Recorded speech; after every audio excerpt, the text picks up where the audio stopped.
Hello everyone, video start करने से पहले छोटा सा इंस्ट्रक्शन। एसएससी जेईई के लिए बेस्ट बुक्स और टेस्ट सीरीज का लिंक मैंने डिस्क्रिप्शन में डाला हुआ है, उसे देखना ना भूलें। Now let's start the video. तो आज हम पढ़ेंगे वोल्टेज डिवीजन और करंट डिवीजन के बारे में। ठीक है, ये काफी छोटा सा टॉपिक है, तो देखते हैं। पहला, voltage division rule. Voltage division rule क्या होता है? Vs is divided among the resistors. देखिए एक सर्किट है, ठीक है, एकदम सिंपल सा सर्किट है, दो रेसिस्टर्स है, ठीक है।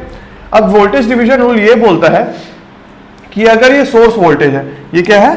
सोर्स वोल्टेज, ठीक है।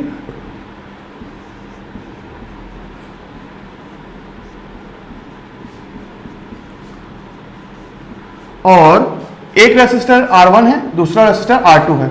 मान लीजिए करंट कैसे फ्लो होगा? यहां से फ्लो होगा I। और मैंने बताया था कि करंट हमेशा रेसिस्टर के पॉजिटिव टर्मिनल में एंटर करता है क्योंकि वो पावर एब्जॉर्ब करता है। तो ये हो गया पॉजिटिव टर्मिनल, ये हो गया नेगेटिव टर्मिनल, ठीक है। I यहां से आ रहा था और ये I यहां वापस चला गया। तो ये जो वोल्टेज हुआ ये हो गया V1, ठीक है। यहां पे कुछ वोल्टेज ड्रॉप होगा, यहां पे कुछ ड्रॉप होगा, वोल्टेज V2, ठीक है। अब हमें पता चल गया कि करंट फ्लो हो रहा है, तो वोल्टेज जो रेसिस्टर्स के अक्रॉस जो वोल्टेजेस है वो V1 है और दूसरा V2 है, ये वोल्टेज ड्रॉप्स है, ठीक है।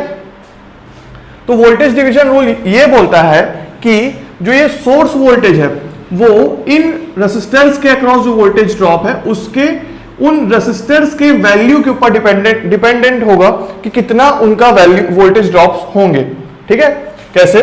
Vs is divided among the resistors. ये Vs इन रेसिस्टर्स के ऊपर ऐसे डिवाइड होगा वोल्टेज इन डायरेक्ट प्रोपोर्शन। मतलब कि क्या? डायरेक्ट प्रोपोर्शन,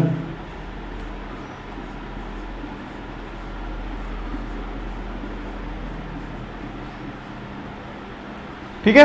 डायरेक्ट प्रोपोर्शन मतलब जो उनकी वैल्यू है उतना ही वोल्टेज, उसके हिसाब से रेसिस्टर्स की जितनी वैल्यू है उसी हिसाब से उसके अक्रॉस वोल्टेज आएगा, ठीक है। टू देयर रेसिस्टेंस वैल्यूज, जितना रेसिस्टेंस का वैल्यू उसी हिसाब से क्या बोलते हैं उसके अक्रॉस Vs डिवाइड होगा। अब इसका फॉर्मूला क्या होता है वोल्टेज डिवीजन का? अगर मैं लिखूं V1 क्या है? V1 क्या है? V1 is equal to R1, क्योंकि डायरेक्टली प्रोपोर्शनल है। V1 किसके अक्रॉस है? R1 के अक्रॉस है, इसलिए मैं पहले ऊपर R1 लिखा, ठीक है। R1 upon R2 into Vs, ठीक है। वैसे ही V2 क्या होगा? V2 होगा R2 upon R1 plus R2 bye into Vs, ठीक है। ये दोनों वैल्यूज आ गई हमारी किसकी? वोल्टेज डिवीजन रूल इस सर्किट के लिए। अब इस फॉर्मूला को अगर आप सोचेंगे कि कहां से आया, तो ये बेसिकली देखा जाए तो ये क्या है? ओम्स लॉ ही है। कैसे? देखिए R1 और R2 है, ठीक है, सीरीज कॉम्बिनेशन सर्किट है। इस सर्किट में जो I करंट फ्लो हो रहा होगा वो I कितना होगा? वो I होगा, ठीक है, Vs by R1 plus R2, ठीक है, करेक्ट है। ये करंट I कितना होगा? Vs by R1 plus R2, right. अब V1 क्या होगा? V1 होगा I1, ये I इंटू R1। तो अगर मैं इंटू R1 कर दूं दोनों साइड में, यहां R1 और यहां पे R1 कर दूं, तो मेरा क्या आ जाएगा? V1 is equal to R1I into Vs by R1 plus R2 into R1, ठीक है। तो ये तो बेसिकली वोल्टेज डिवीजन रूल है ही क्या? आखिर में वो करंट, हम करंट निकाले और इंटू R1 के ओम्स लॉ था वो, और कुछ नहीं, ठीक है। पर अब खास बात कि आपको ध्यान ये रखना है कि हमेशा वोल्टेज जो होता है रेसिस्टेंस के अक्रॉस डायरेक्टली प्रोपोर्शनल होता है उनके रेसिस्टेंस वैल्यूज के ऊपर, ठीक है। जो उनका रेसिस्टेंस वैल्यूज होगा उस पर डायरेक्टली प्रोपोर्शनल होगा। चलो ये तो हो गया केस रेसिस्टेंस का। अगर मान लीजिए इंडक्टेंस होता, तो अगर इसके जगह क्या होता? इंडक्टेंस, मान लीजिए L होता, तो इंडक्टेंस होने के केस में भी आपको याद होगा कि मैं रेसिस्टेंस वाले कॉन्सेप्ट में, इंडक्टेंस वाले कॉन्सेप्ट में एक बात बोला था कि जो फॉर्मूलाज आप रेसिस्टेंस के लिए पढ़ रहे हैं वही सेम फॉर्मूलाज होंगे किसके लिए? इंडक्टर्स के लिए भी। ठीक है। तो जो ये वैल्यू था वो सेम इंडक्टेंस और इंपिडेंस, आगे आप पढ़ेंगे एसी एनालिसिस में कि इंपिडेंस भी सेम ही होता है। तो this formula valid for both L inductor and Z, ठीक है। तो वोल्टेज इंडक्टर के अक्रॉस और एक इंपिडेंस के अक्रॉस से किसके प्रोपोर्शनली डिस्ट्रीब्यूट होगा, उनके वैल्यूज के हिसाब से, ठीक है। इंडक्टर और इंपिडेंस दोनों के अक्रॉस, और इवन अगर मैं एक साथ बोलूं तो रेसिस्टर, इंडक्टर और इंपिडेंस, ये तीनों की ही वैल्यू के हिसाब से उसके अक्रॉस वोल्टेज डायरेक्टली प्रोपोर्शनल होगा। ये तो हो गया इंडक्टर, इंपिडेंस और रेसिस्टर के बारे में। अगर कैपेसिटर हुआ तो क्या होगा? कैपेसिटर होता है, अगर यहां पे C1 आ जाता है और यहां पे C2 होता, और मैं पूछता कि V1 और V2 क्या होंगे कैपेसिटर के केस में, तो आपको याद होगा कि मैंने कहा था कि जो भी फॉर्मूला रेसिस्टर्स के लिए होता है उसका अपोजिट होता है कैपेसिटर्स के लिए। तो in case, for case of capacitors अगर मैं लिखूं, for capacitors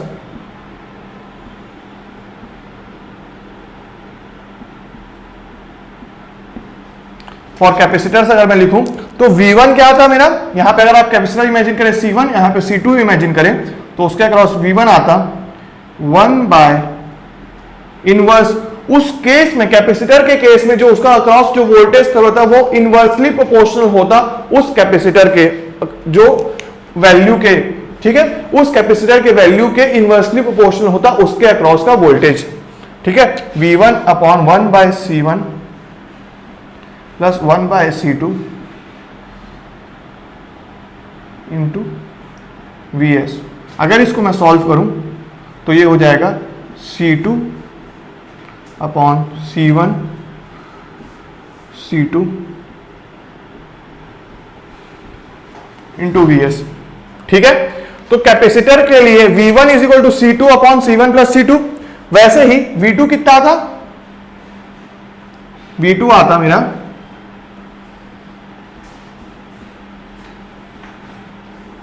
C1 upon C1 plus C2 into Vs, right. तो ये दोनों चीज हो गया मेरा किसके लिए, कैपेसिटर्स के लिए। इंडक्टर्स के लिए होता और इंपिडेंस के लिए और रेसिस्टर्स के लिए और कैपेसिटर्स के लिए, चारों के लिए मैंने वोल्टेज डिवीजन रूल आपके लिए लिस्ट आउट कर दिया है।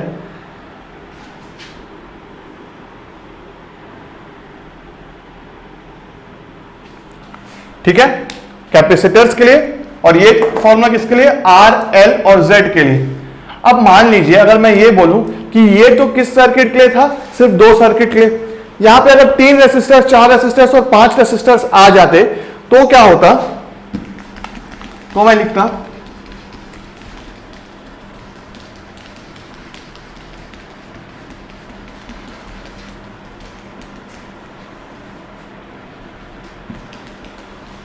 तो मैं ये लिखता कि इन जनरल अगर मैं बात करूं, क्या इन जनरल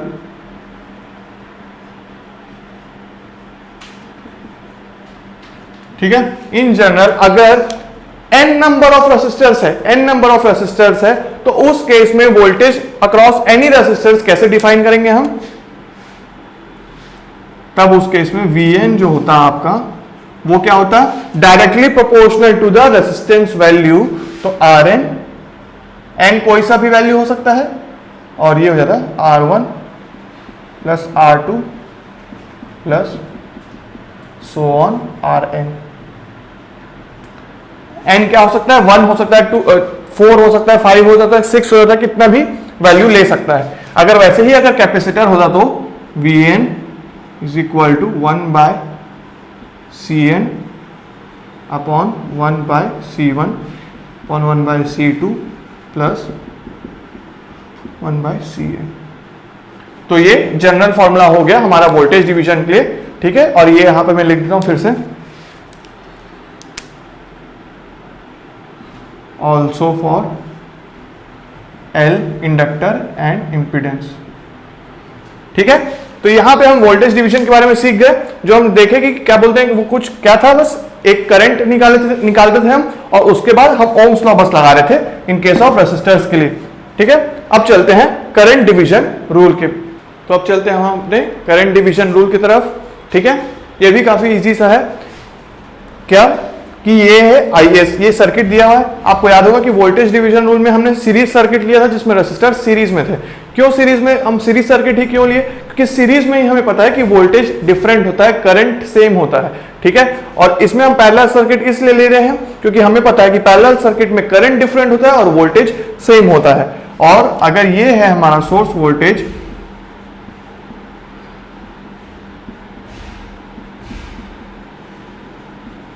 और अगर इसके अक्रॉस V है वोल्टेज, ठीक है, और यहां से अगर मान लीजिए इसमें इस रेसिस्टर R1 में I1 करंट फ्लो हो रहा है और इस रेसिस्टर R2 में I2 करंट फ्लो हो रहा है। ठीक है, और टोटल करंट यहां पे कितना आ रहा है, IS, वापस भी कितना जा रहा है, IS।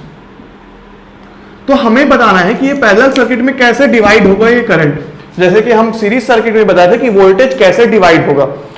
हमें पता है कि वोल्टेज कैसे डिवाइड होता था सीरीज सर्किट में, is directly proportional to the resistance. उन रेसिस्टेंस की वैल्यू के हिसाब से वो डायरेक्टली प्रोपोर्शनल था वोल्टेज। पर यहां पे जो करंट डिवाइड होगा वो इनवर्सली प्रोपोर्शनल होगा उस रेसिस्टर्स की वैल्यू के। मतलब कि जैसे कि IS is distributed among the resistors, ऐसे डिस्ट्रीब्यूट होगा इन इनवर्स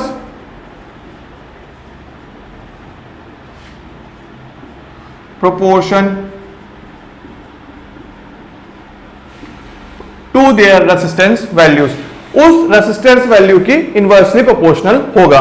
मतलब कि क्या, इसका फॉर्मूला कुछ इस तरीके से आएगा कि I1 जो होगा वो किसके इक्वल होगा, R2 upon R1 plus R2 into IS, और I2 कितना होगा, R1 plus R2 into IS। ठीक है, तो ये हो गया।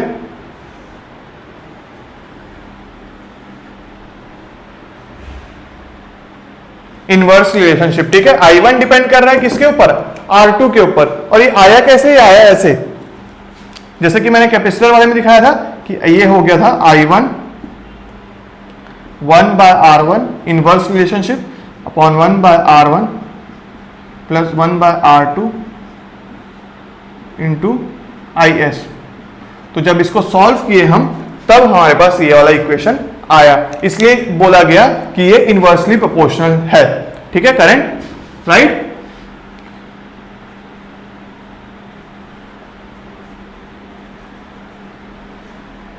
ठीक है, अब ये तो केस किसका हुआ, रेसिस्टर्स का। सेम चीज में जैसे मैंने बोला था कि वोल्टेज डिवीजन में जो फॉर्मूला यूज हुआ था, वैसे ही करंट डिवीजन में जो फॉर्मूला यूज हो रहा है वो एप्लीकेबल है किसके किसके लिए, वो एप्लीकेबल है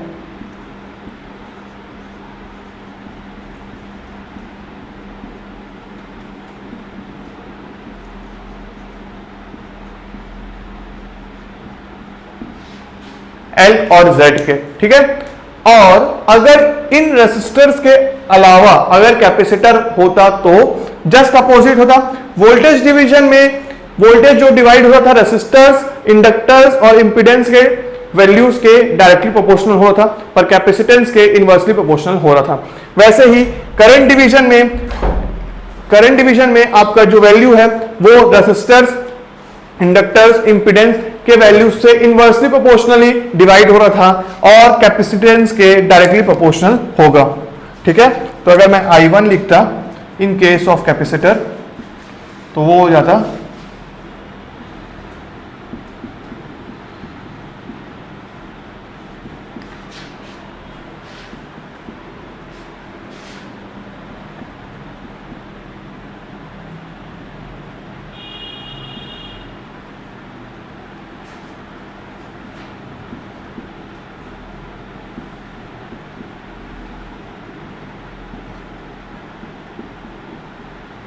ठीक है, तो ये केस किसका हुआ, कैपेसिटर्स का।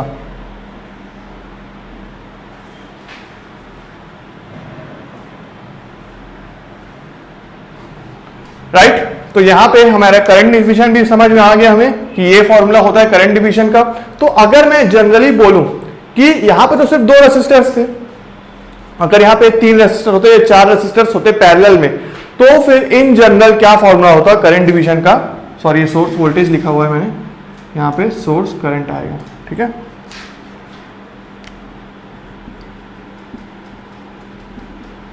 Right, source current. तो अगर इन जनरल में लिखता रेसिस्टर्स का फॉर्मूला तो क्या आता मेरा,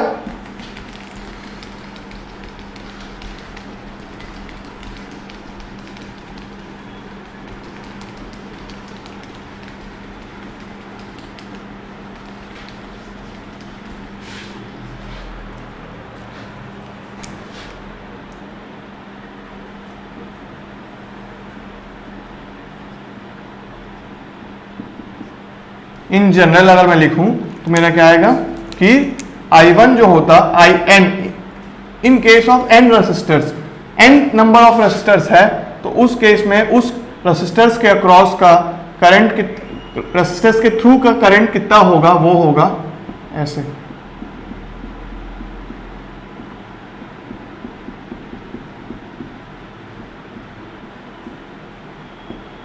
राइट, और अगर कैपेसिटर का होता तो कैपेसिटर के करंट, nth कैपेसिटर का करंट कितना फ्लो होता रहता,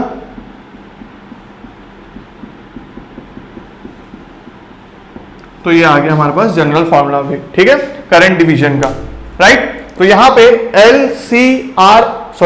L, C और Z तीनों के केसेस में हम वोल्टेज डिवीजन और करंट डिवीजन देख चुके हैं। अब चलते हैं इनके कुछ न्यूमेरिकल्स के तरफ, तो उससे हमारा कॉन्सेप्ट और भी अच्छे से क्लियर हो जाएगा। Thank you everyone for watching this video till the end. Please like this video and share it with your friends. And if you are new to this channel, subscribe to our YouTube channel and don't forget to hit the bell icon to get the latest updates.